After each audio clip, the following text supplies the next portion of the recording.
అమెరికాకి కాబోయేటువంటి అధ్యక్షుడు Donald Trump రోజుకో బాంబు పేలుస్తూ ఉన్నారు. అమెరికాలో పుట్టినప్పటికీ ఇక పౌరసత్వం దక్కదు అంటూ ఒక కొత్త బాంబు పేల్చినటువంటి నేపథ్యంలో అసలు ఆ బాంబు ఏంటి, దాని సారాంశం ఏంటనేది మనం విశ్లేషణ చేసుకునేటువంటి ప్రయత్నం చేద్దాం. ప్రస్తుతం మనతో పాటున్నారు ప్రముఖ రాజకీయ విశ్లేషకులు, ప్రముఖ సీనియర్ జర్నలిస్ట్ సిఎస్ రావు గారు. సార్తో మాట్లాడదాం. సార్ నమస్తే. సార్ నమస్తే. డొనాల్డ్ ట్రంప్ రోజుకో బాంబు పేలుస్తూ ఉన్నారు. అమెరికాలో పుట్టినప్పటికీ ఇక నుండి పౌరసత్వం దక్కదు అనేటువంటి సరికొత్త బాంబుని ఇప్పుడు ఆయన ప్రజల మీదకి వదలబోతున్నారు అనేటువంటి వార్త సోషల్ మీడియాలో చక్కర్లు కొడుతోంది. ఏంటి సార్ దీని మీద మీ విశ్లేషణ? ఇప్పుడు ట్రంప్ రోజుకో మాట మాట్లాడుతున్నారు. ఇవన్నీ కూడా విదేశీయులు ఎవరైతే అమెరికాలో ఉంటున్నారో వాళ్ళందరికీ గుండె లబ్డబ్ అనేలాగా ఉన్నాయి. కారణం ఏంటంటే ఆయన ఇటీవల చేసినటువంటి వ్యాఖ్యలు, ప్రకటించినటువంటి ప్రకటనలు కనుక చూస్తే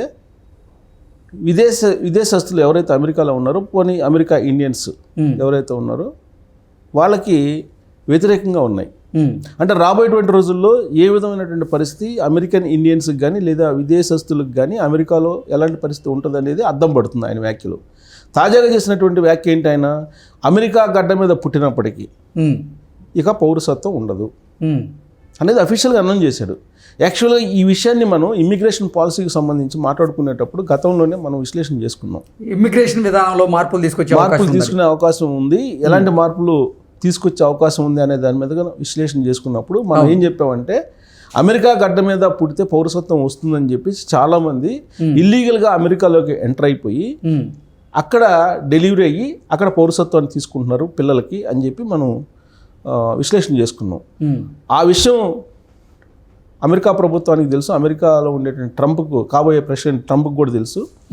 అందుకే ఆయన ఇమ్మిగ్రేషన్ పాలసీలో మొట్టమొదటి ఈ డెసిషన్ తీసుకునే అవకాశం ఉందని చెప్పేసి మనం విశ్లేషణ చేసుకున్నప్పుడు చాలామంది కామెంట్లు పెట్టారు. నువ్వు హైదరాబాద్లో ఉండి అమెరికా పాలసీ గురించి మాట్లాడుతున్నావు ఏందని చెప్పేసి అన్నారు. అఫీషియల్గా ట్రంప్ అనౌన్స్ చేశాడు. ఇప్పుడు జనవరి 20వ తారీఖున ప్రమాణ స్వీకారం చేసిన తర్వాత ఫస్ట్ సంతకం దాని మీద పెడతాడని చెప్పాడు. జనవరి 20వ తారీఖు తర్వాత అమెరికాలో పుట్టిన వాళ్ళకి ఎవరికి కూడా అమెరికా పౌరసత్వం ఉండదు విదేశస్తులకి అని చెప్పి ఆయన చెప్పారు. ఎవరెవరికి అని చెప్పారు?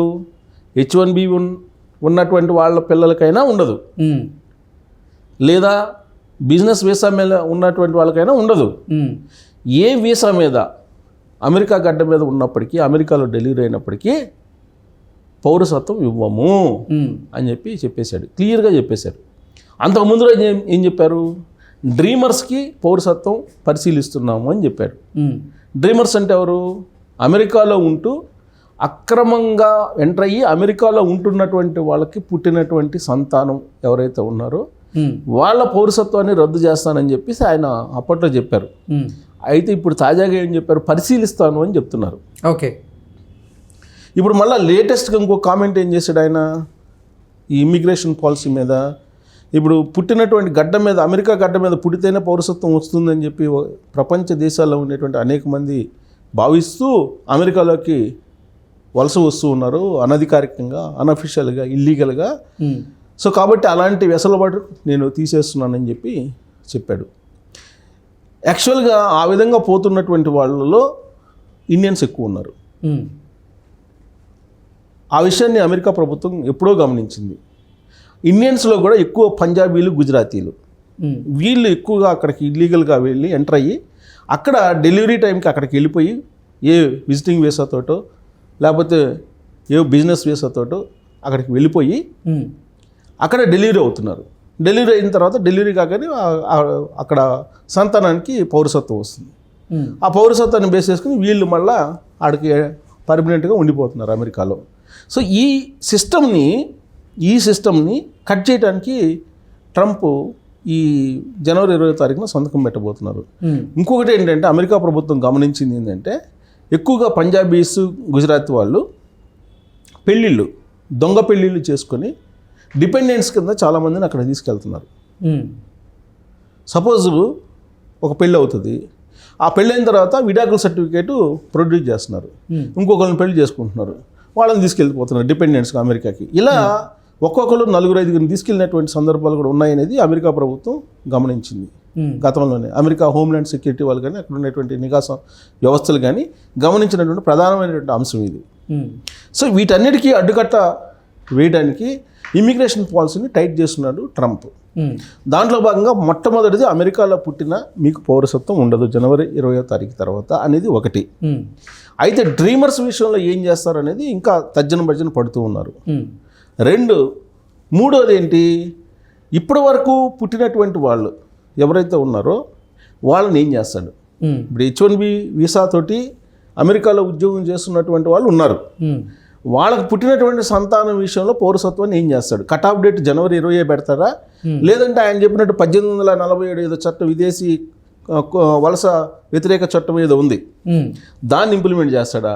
దాన్ని ఇంప్లిమెంట్ చేస్తే చాలామంది పోతారు. వాళ్ళ లెక్కల ప్రకారం ఏంటంటే 10 లక్షల మంది ఇల్లీగల్ ఇమ్మిగ్రేట్స్ ఉన్నారనేది, ఇల్లీగల్గా ఉన్నారనేది అక్కడ ఇల్లీగల్గా 10 లక్షల మంది ఉన్నారని. ఈ 10 లక్షల మందిని పంపించాలి అనేది ఆయన లక్ష్యం. ఎన్నికల ప్రచారంలో కూడా అదే చెప్పారు.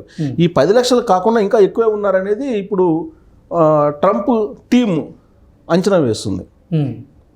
సో కాబట్టి వీళ్ళందరినీ ఎలా ఏర్పారేయాలనేది చాలా క్లియర్గా ప్రాసెస్ జరుగుతుంది. ఈ విషయాన్ని తెలుసుకున్నటువంటి ఇండియన్ స్టూడెంట్స్ ఈ సంవత్సరం అమెరికాకు పోవడానికి చాలా దూరంగా ఉన్నారు. గత ఏడాది కంటే కూడా ఈ సంవత్సరం 38% తగ్గింది అమెరికాకి వెళ్ళేటువంటి స్టూడెంట్స్ సంఖ్య. 38% తగ్గడం అంటే మామూలు విషయం కాదు. 38% తగ్గిందని చెప్పి చెబుతున్నారు ఇప్పుడు లేటెస్ట్ రిపోర్టు. సో ఇది ఇమిగ్రేషన్కి సంబంధించి. ఇక మెక్సికో, కెనడా సంబంధించినటువంటి తాజా ప్రకటన ఏంటంటే, కెనడాకి సంబంధించి తాజాగా మొన్నటి వరకు ఏమన్నాడు, కెనడా ప్రధాని పోయి కలిస్తే 51వ రాష్ట్రంగా మారింది కెనడా అన్నాడు. నిన్న తాజాగా ఆయన ఏమన్నాడు, కెనడా గవర్నరు ట్రూటో అన్నాడు. ట్రూటో కెనడా గవర్నర్ అన్నాడు. అంటే 51వ రాష్ట్రం కింద అవతరిస్తే కెనడా, దాని గవర్నరు ట్రూటో అని చెప్పి, అంటే ప్రధానమంత్రి కాదని చెప్తున్నాడు ఆయన. ఇక మెక్సికో పరిస్థితి అలానే ఉంది. సో మెక్సికోకి కెనడాకి దిగుమతి సుంకాన్ని 25% నుంచి 30% వరకు పెంచుతానని చెప్పి చెప్పాడు. చెప్తే ట్రూటో ఏమన్నాడు, కెనడా దక్షిణ అమెరికాకు సంబంధించి సరిహద్దుల్లో ఉండేటువంటి వాళ్ళందరూ ఇబ్బంది పడతారు, ద్రవ్యోల్బణం పెరిగిపోతుంది, దిగుమతి సుంకాలు పెంచితే అని చెప్పి చెప్తే, ఏం అయినా కానీ దిగుమతి సుంకాలు పెంచుతానని చెప్పి చెప్పాడు. ఇప్పుడు తాజాగా చైనాకి ఒక పెద్ద షాక్ ఇచ్చాడు ట్రంప్. ఏంటి సార్ అది? దిగుమతి సుంకం 60% పెంచుతాను చైనా ప్రోడక్ట్స్ మీద అని చెప్పించాడు. 60% దిగుమతి సుంకం పెంచితే చైనా వాళ్ళ ప్రొడక్ట్స్ అసలు అక్కడ ఎంత రేట్లు ఉంటాయి, ఆ ప్రొడక్ట్స్ అంత రేటు పెట్టి కొనే అవకాశం ఉందా? ఛాన్సే లేదు. అందుకే జిన్పింగ్ ఇప్పుడు రియాక్ట్ అయ్యాడు, చైనా అధ్యక్షుడు.